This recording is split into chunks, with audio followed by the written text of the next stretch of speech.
What's up everybody, my name is Slanted, welcome back to another video. In this video, we are reviewing Season 3, Episode 2, or Book 3, Episode 2 of Infinity Train, Book 3, The Jungle Car. I plan to review the rest of Book 3 eventually, as the first 5 episodes are already out. I'll be reviewing them shortly. But for this video, we are reviewing Episode 2 of Book 3, so I do hope you enjoy the video, and let's get started.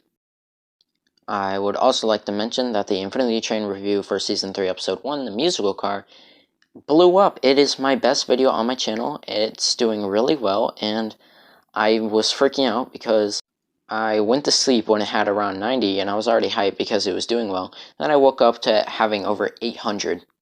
But yeah, I just wanted to say thank you so much real quick. I really appreciate it, and I plan to make more reviews. That's all, and let's get right into the review of Book 3, Episode 2 of Infinity Train.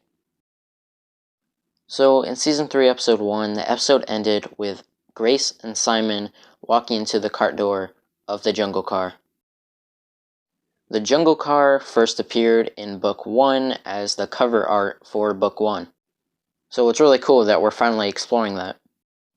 I also want to mention in the trailer/teasers, there was a few clips of Book 3, Episode 2 inside of it, and I reviewed those already, so there's going to be a few clips from this that I'm reviewing, I guess.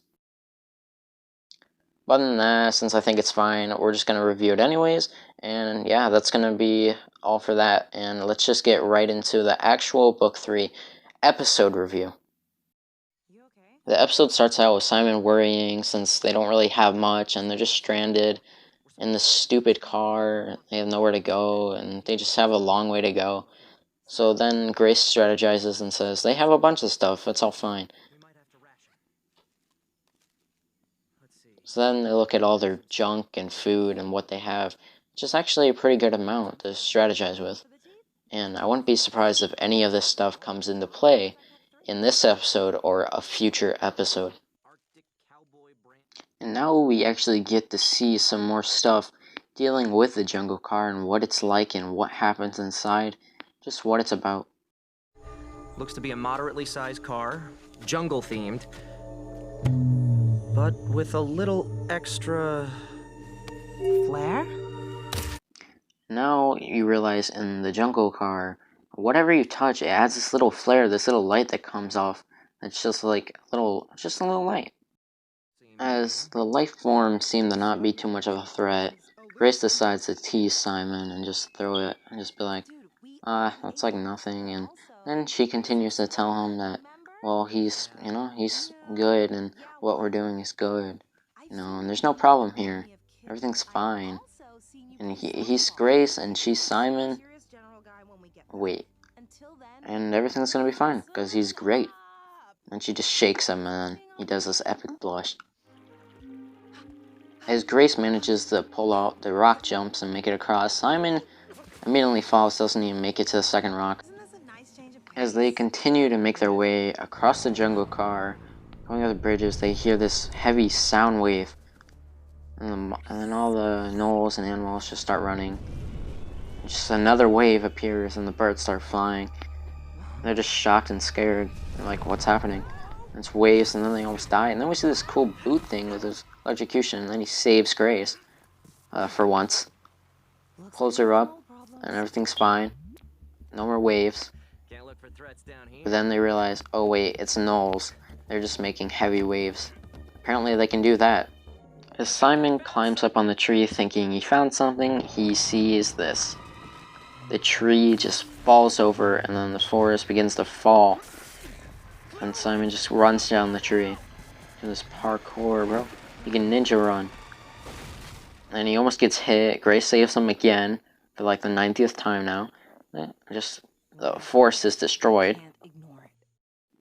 They then decide to take on the gnolls since there's a no problem here. And they decide to trap it. Let's trap it. We then actually get to see them make the trap. We're making a trap to catch a gnoll, to destroy the gnolls and kill the gnolls. We have to trap all the gnolls, we have to make a trap. Did we have marshmallows? I'm sorry, what? This is where you want to redeem your loss at Chubby Bunny? Right here? I maintain that I am still the champion. They did not fly out until after I said it. It still counts.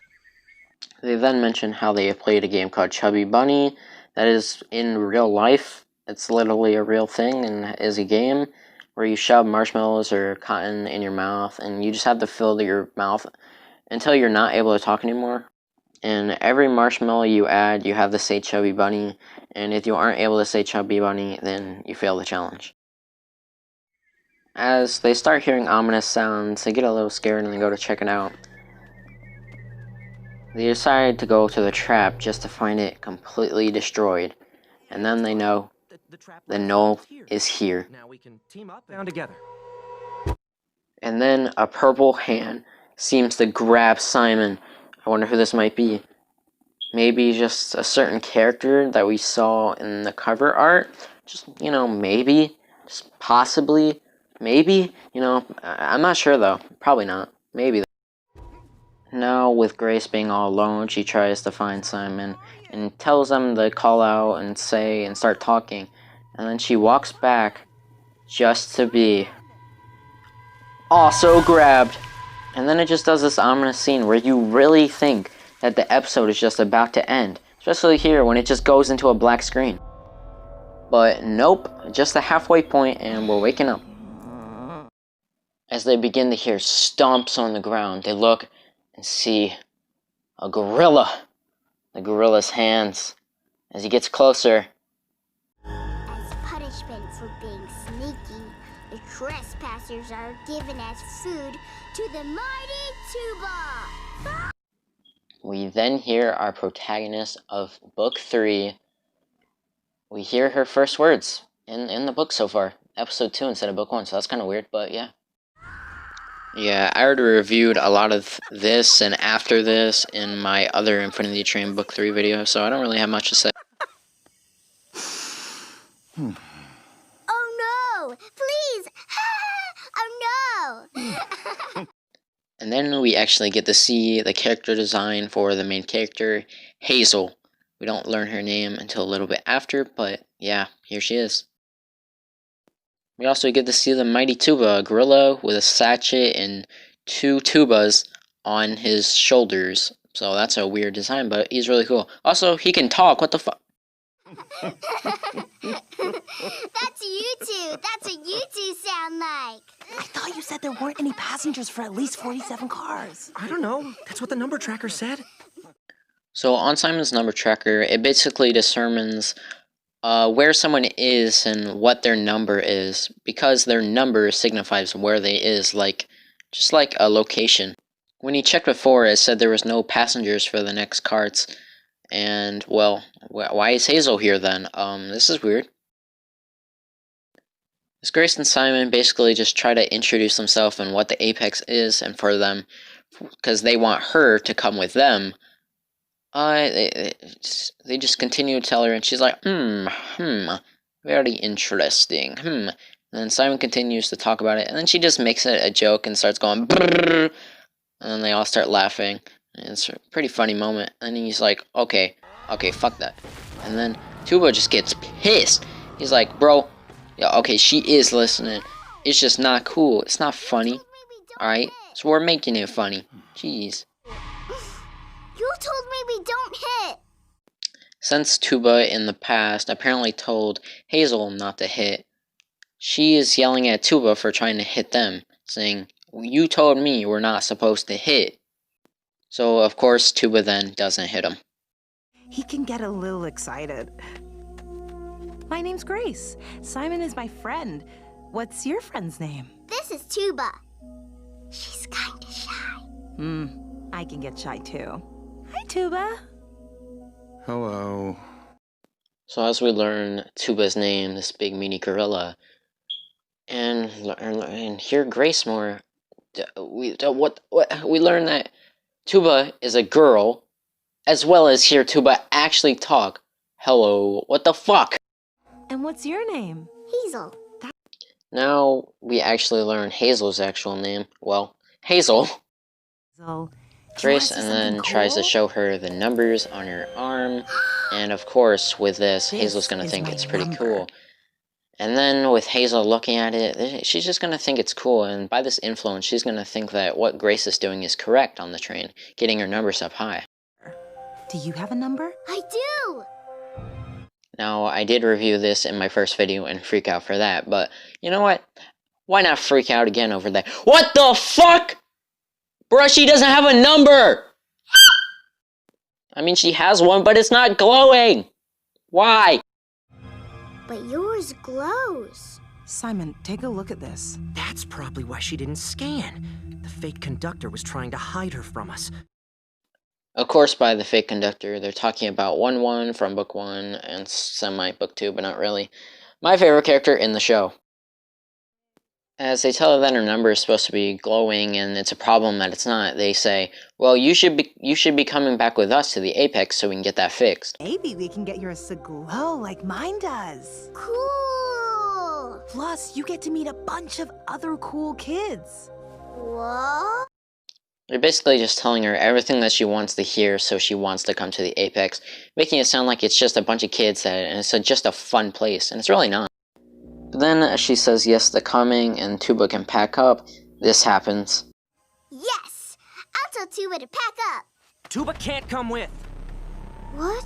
You can't. What he's trying to say is that numbers are for passengers. This kind of stuff doesn't affect her. Tuba probably wants to stay in this jungle car. Don't be daft. I'm not leaving Tuba. Simon does not want Tuba coming because he is, well, not one of them. He's just a knoll that's created by the train. And they're not important. They're just little creations by the train to play with. And he's not important. We don't need him on this journey. So she's saying that they should leave him. And Grace kind of agrees. We can't bring that null with us back to the Apex? Oh, okay, do you think we can just grab Hazel and run past that thing? Okay, Simon, listen. We'll take them both for now. Once we wean Hazel off it, we'll ditch the null before we get back home. So their plan is to lie just so Hazel and them can escape. And then once they get to the exit, they're just gonna ditch Tuba. Like he's nothing. Just kind of fucked up. Grace tells her that she fixed the problem, Simon was just confused, lying to her saying that Tuba can come, and then she gets all excited and tells Tuba that we're going together, and she's just happy as fuck. And she has no clue that they're just planning to ditch them. Like, jeez. They're just planning to ditch Tuba. Jeez. As Tuba then decides to come with them, and Simon's still being a bit scared, this signifies the end of episode 2. This is the start of Hazel's journey with the Apex. That's going to be all for this video. I plan to review episodes 3, 4, and 5 eventually, and some other videos as well. But yeah, that's going to be all for Infinity Train for now. I'll see you guys in the next one, whenever that is. My name is Slanted, and peace out. And that was Infinity Train, Book 3, Episode 2, The Jungle Car. Thank you for watching. Peace.